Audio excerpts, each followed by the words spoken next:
今次個安排就因為考慮咗好多居民咧，大部分我哋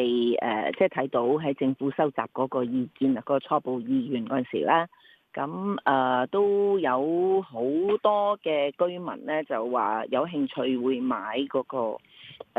新嘅居屋或者綠置居作佢哋嘅長遠居所嘅，有成80%咁上下啦。咁然之後咧喺佢哋嗰個細分嗰個有興趣嘅項目裏邊咧。佢哋又覺得啟陽苑，即係啟德嘅啟陽苑同埋九龍灣嘅盛智苑就比較多人選。跟住都多人選擇嘅就係喺大埔區再重新即係安排佢哋嘅長遠居所嘅。